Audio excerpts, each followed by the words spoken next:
The Galactic Defense Academy's common room fell silent as the small predator cub bounded through the doorway, its crystalline scales catching the overhead lights like shattered starlight.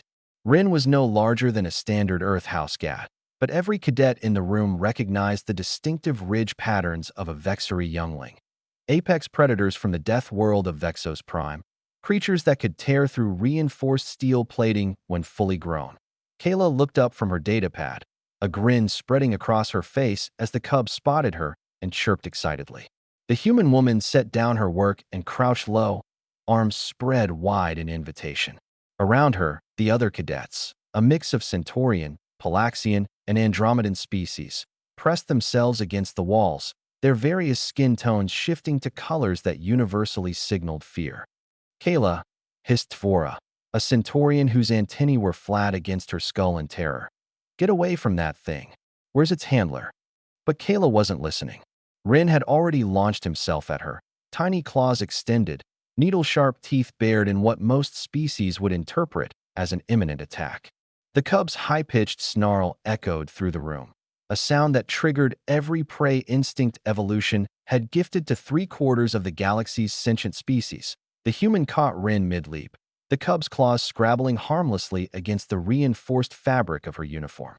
Then Kayla did something that made every cadet in the room question whether humans truly understood the concept of self-preservation. She snarled back.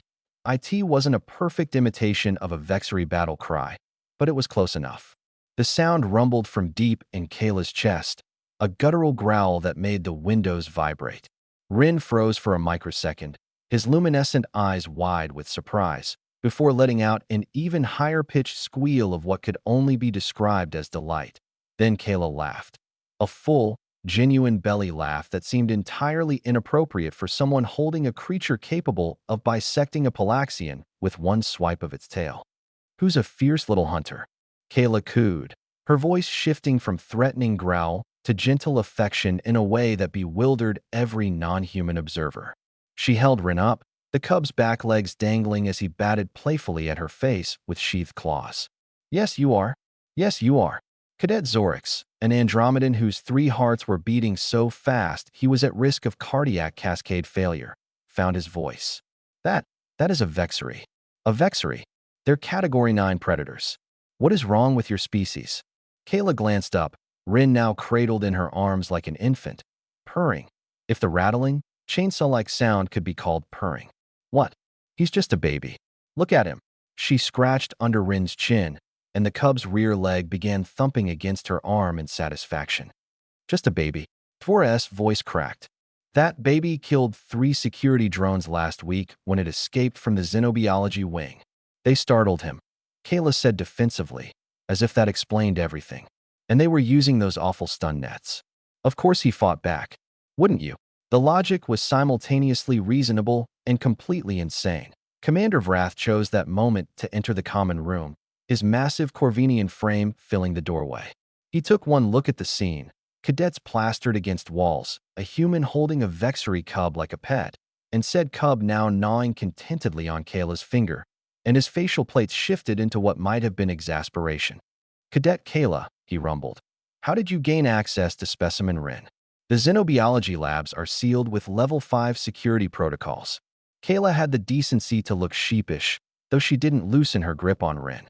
He, might have learned how to open the ventilation access panels. I've been teaching him problem-solving games during my volunteer shifts." "You've been teaching it?" Zorix looked like he might faint. His skin had shifted to a pale purple that indicated imminent shock.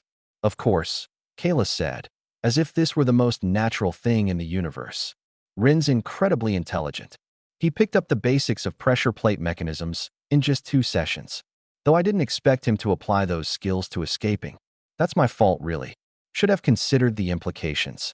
Commander Vrath's plates shifted again, this time, if Kayla was reading Corvinian body language correctly, into something resembling grudging respect. "The Xenobiology Department has been trying to establish trust with Specimen Rin for 3 months. Dr. Quelix submitted a report yesterday stating the cub was irredeemably feral and unsuitable for behavioral study."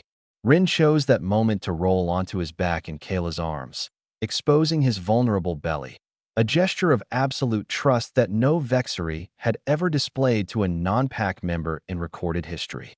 "Well," Kayla said, gently rubbing Rin's stomach as the cub's purring intensified, "maybe Dr. Quelix was approaching it wrong. Predators recognize predators. You can't treat them like they're something to be feared. You have to engage with them as equals." Equals?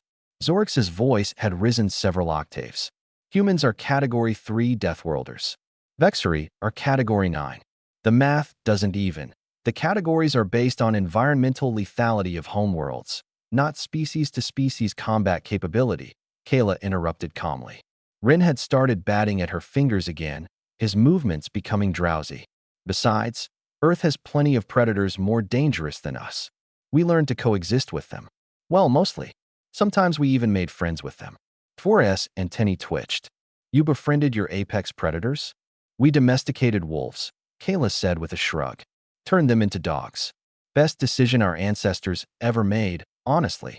Now we've got about 400 breeds of them, ranging from ones small enough to fit in a cup to ones large enough to knock down a grown human. We love them like family." The common room had gone silent again, but this time it was a different kind of silence. The cadets were no longer pressed against the walls. They were staring at Kayla with something between horror and fascination.